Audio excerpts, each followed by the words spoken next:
Hello అండి అందరికీ welcome back to my YouTube channel. So ఈరోజు మనం చావడేల పులుసు ఏ విధంగా చేసుకోవాలో చూడబోతున్నామండి. అయితే ఇది అమ్మమ్మ స్టైల్ అని ఎందుకు పెట్టానంటే మా అమ్మమ్మ చేస్తున్నారనమాట ఈ ఫిష్ కర్రీ అనేది. సో ఇది నార్మల్ ఫిష్ కర్రీయే, అంటే ఇది చేపలు వచ్చేసి చావడేలు అనమాట. నార్మల్ చేపలకు కాకుండా ఇంకొంచెం చిన్నగా ఉంటాయి పీసెస్ కూడా. అయితే మనం ప్రాసెస్ స్టార్ట్ చేద్దాం. ముందుగా గ్యాస్ వెలిగించేసుకొని ఒక మూకుడు పెట్టేసి దాంట్లో ఆయిల్ అనేది కాస్త ఎక్కువగానే వేసుకోవాలి ఫిష్ కర్రీ కాబట్టి. తర్వాత దాంట్లోకి ఉల్లిపాయ, టమాటా ఈ రెండు కూడా కలిపేసి ఇలాగ మెత్తగా చిన్న చిన్న పీసెస్ కింద కట్ చేసేసుకున్నాం మనం. ఇప్పుడు మనం ఈ ఉల్లిపాయలు అనేవి చక్కగా మగ్గించుకోవాలండి. ఈ ఉల్లిపాయలు మగ్గుతుండగానే మనం పచ్చిమిర్చి కూడా వేసేసుకుందాము. ఫిష్ కర్రీ అంటే ఇప్పుడు పచ్చిమిర్చి ఎక్కువగా ఉంటేనే బాగుంటుంది. ఇంకా అది మీ ఇష్టం కూడా, మీ టేస్ట్ బట్టి. నెక్స్ట్ వచ్చేసి కొంచెం పసుపు వేసుకుందాము. పసుపు కూడా వేసేసుకొని ఒకసారి అంతా కలిపేసుకుందాం. సో ఈ కర్రీ ప్రాసెస్ అయితే చాలా ఈజీ అండి. ఫిష్ కర్రీ జనరల్గా మనకి ఏదైనా ఒక రకం ఎలా చేయాలో వచ్చిందంటే ఇంకా ఫిష్ కర్రీ ఇంకా ఏదైనా ఒకేలా ఉంటుందండి ఆల్మోస్ట్. కొన్ని వాటికి మాత్రమే ఏమైనా చేంజ్ అవుతుంది ప్రాసెస్ అనేది. సో ఇప్పుడైతే మనం పచ్చిమిర్చి వేసుకున్నాక కరివేపాకు కూడా వేసుకున్నామండి. సో దాని తర్వాత దీంట్లోకి కాస్తంత అల్లం వెల్లుల్లి పేస్ట్ వేసుకున్నాము. ఒక స్పూన్ వేసుకుంటే సరిపోతుందన్నమాట.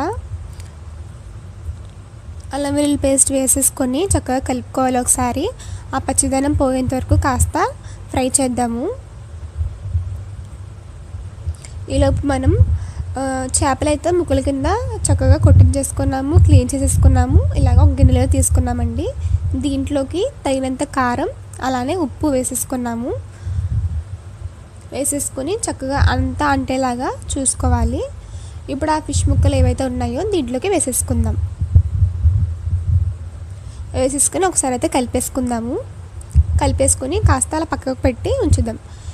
ఈలోపు మనం ఇంతకుముందు కారం ఉప్పు కలుపుకున్నాం కదండి. సో ఆ గిన్నెలోనే ఆల్మోస్ట్ నిండా వాటర్ అయితే వేసేసుకున్నాము. వేసేసుకుని చక్కగా ఆ కారం ఉప్పు అంతా కూడా మనకు ఆ వాటర్లోకి వచ్చేస్తుంది అనమాట. చక్కగా కలుపుకొని ఆ వాటర్ అనేది ఈ మూకుళ్ళకి వేసేసుకున్నాము. వేసేసుకొని కాస్తంత కొత్తిమీర అయితే వేసేసుకున్నామండి. కొత్తిమీర వేసేసుకొని మూత పెట్టేసి దీన్ని మనం ఉడికించుకోవాలి. చావడేలు ఇగురు అనేది అంటే బాగుంటుందండి పులుసు కంటే కూడా. కానీ ఈసారి మేమైతే పులుసు చేసుకుంటున్నాము. అదే ఇగురు అనుకోండి ఇలాగా చక్కగా ఎగిరించేసుకొని వెల్లుల్లిపాయ జీలకర్ర కూడా వేసేసుకొని ఇంకా ఎగిరించేసుకొని ఇంకా గ్యాస్ కట్టేసుకోవడం అంతేనండి. అదే పులుసు అనుకోండి పులుసు వేసుకుంటాము అదనమాట. సో ఇప్పుడు మనం పులుసు చేసుకుంటున్నాం కాబట్టి ఇప్పుడు దీంట్లోకి చింతపండు పులుసు కూడా వేసేసుకున్నాము.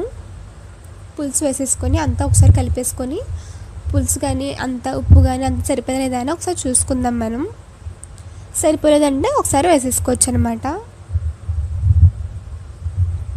అలాగా పులుసు వేసేసుకొని మూత పెట్టేసి కాస్త దాన్ని అవ్వనివ్వాలి ఒక 5 నిమిషాలు ఆగి.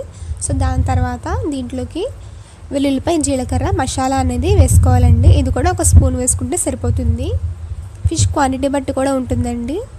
సో మసాలా వేసేసుకొని అంతా ఒకసారి కలిపేసుకొని మళ్ళీ మూత పెట్టేసి దాన్ని చక్కగా అవ్వనివ్వాలి కర్రీని. పులుసు అంటే తెలిసిందే కదండి, ఇంకా ముక్కలు కూడా చక్కగా ఉడికిపోతాయి అన్నమాట. పులుసు మనకి ఎంతవరకు కావాలో ఏంటని చూసుకొని సో అప్పుడు మనం దించేసుకోవడమేనండి.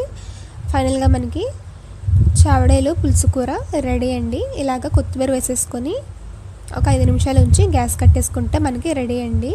సో ఈ చేపల పులుసు చాలా బాగుంటుంది. అందరూ ఖచ్చితంగా ట్రై చేయండి. వీడియో నచ్చితే లైక్